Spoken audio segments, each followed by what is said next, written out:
Hello Neva, it is Sunday and I'm outside and it's 55 degrees Fahrenheit, which sounds cold, but it's the warmest it's been here all spring.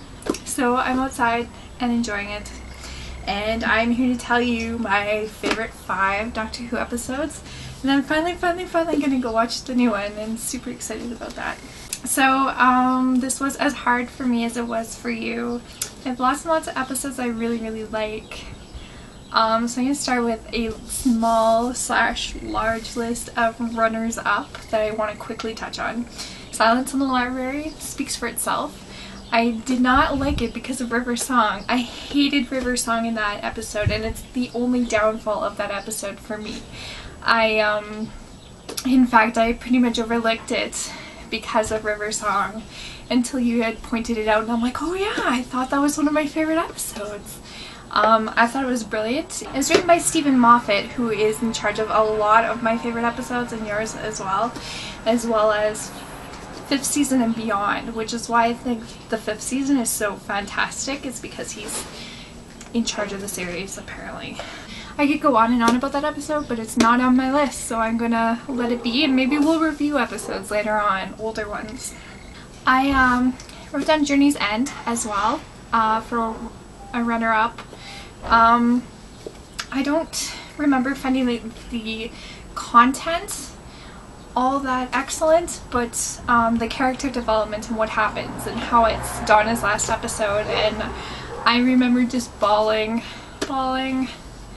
That one, it definitely deserves a mention. We all loved Donna and hated to see her go, and hated to see her go in that way. I mean, I guess she didn't die, but it was almost worse, right? Throughout the series, Donna had probably the most character development, from kind of a simple-minded person, materialistic person, into this. She was the one who kept the Doctor grounded throughout that entire series, series 4. And she's the one that reminded him of his humanity. So, we're so sad to see her go. On the same page, Turn Left, I thought was brilliant. I think I even liked it better than Journey's End. And that's the one where we get all these hints that Donna is going to die. Or at least leave this series. And I mean, we knew that. We knew she was only going to be in the one. But, Turn Left was pretty intense. I'm a really big fan of the whole cause and effect type storylines. Probably some of my favorites in the world, so that was brilliant as well. The Empty Child and the Doctor Dances I have on here, those were the first episodes I ever saw, and I loved it. Like, after seeing that, I fell in love with the series instantly. They were so creepy and very well written. And those were also written by Stephen Moffat. And the last of my runners-up, and all of them are runners-up, who are we kidding? But the one I have written down, or the 2 I've written down, is Human Nature and Family of Blood. And those are the ones where the Doctor essentially becomes human, loses all his memories, and Martha's taking care of him. And that is just one of those episodes where David Tennant is brilliant. Like, I have no words for how amazing he was in that episode, and how sad it was, and how much I cried. Definitely deserves a runners-up. So that takes care of ones I wanted to mention, and to get into the ones that actually made the list. Most of these don't have an order. I was having a really hard time putting them in order, so don't listen to the order. First one I'm going to mention is Vincent and the Doctor. I'm not sure exactly why this episode had such an effect on me. It hit me instantly, and it hit me hard, and I even vlogged about it. Actually, I will link that right here if you're interested in going back. Speaking of which, I'm pretty sure you are not subscribed to my other vlog, the one I have with my cousins. You don't have to watch my cousins if you don't want to, but okay, I'm not gonna lie, I'm just as boring as I am here, but I do vlog every Monday. Where was I? Alright, so I'm not going to spend too much time talking about that episode, because I do talk about it in the video I just linked to. I just felt it very heart-wrenching, and yeah, go see what I had to say about it after I just watched it. I'm pretty sure I vlogged instantly afterwards. So the next one I'm going to bring up is Girl in the Fireplace. Again, no particular order. The Girl in the Fireplace was also written by Stephen Moffat. I had read or watched somewhere that the difference between Stephen Moffat and Russell T Davies, who has written most of the other, not most, but he was kind of in charge of the series up until 5 and wrote a lot of the plot related episodes, is that whereas Russell T Davies is very interested in character development, Stephen Moffat is interested in plot. And in all of these episodes I've mentioned, it's a very concealed story, like a very exclusive story that is just so fast-paced and so intriguing that you're hooked the entire time. And there's a million reasons why I love The Girl in the Fireplace. The historical reason that you mentioned that I found brilliant, the whole cause, time, and effect going through her storyline, the feelings that the Doctor developed for her in such a short period of time. I really think she would make an awesome companion, and I wish they would bring her back into the series. I mean, that's the one part we don't understand, is that the Doctor could go back and visit her at any point in the TARDIS after she died, and he doesn't do that. He just kind of ends that, and I think that's a moment where he again is realizing that humans die and he keeps going on, and he's just going to keep feeling these losses over and over and over again. And so even after they've saved Madame de Pompadour, you don't expect that last little bit where the Doctor is going to bring her in the TARDIS and show her the world, and then all of a sudden she's out of his life. Just like everything else, it feels like. Oh, it's so awesome. Another episode that made my top 5, and again, these will always change, I'm sure. The more I think about them, the more they waver, but I wrote down Doomsday, and that is the last episode, at least I'm trying to describe the last episode with Rose, and David Tennant in that episode is so amazing. It makes me want to cry right now just thinking about it. You don't instantly like Rose. You grow to like Rose over the 2 years of episodes. But you learn to feel for her, you learn to like her, you learn to feel for her.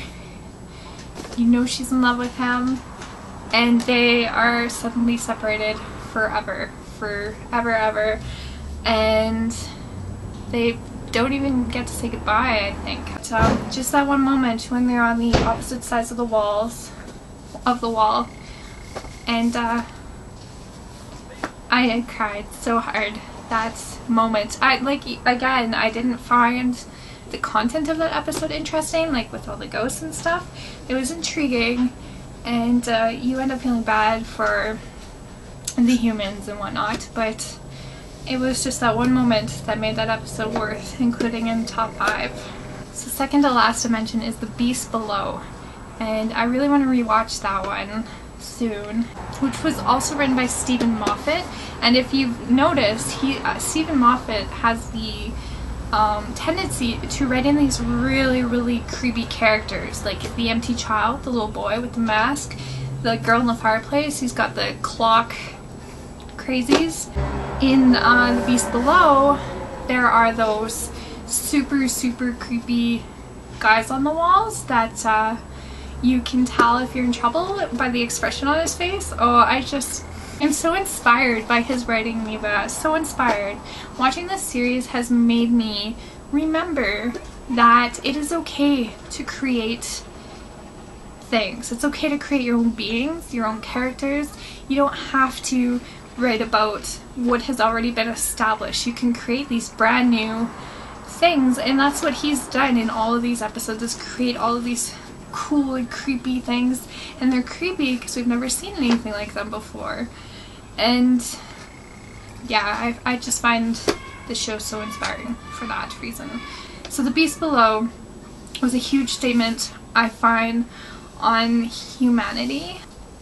And it's been well over a year since I've watched it, so I can't speak to it too well right now.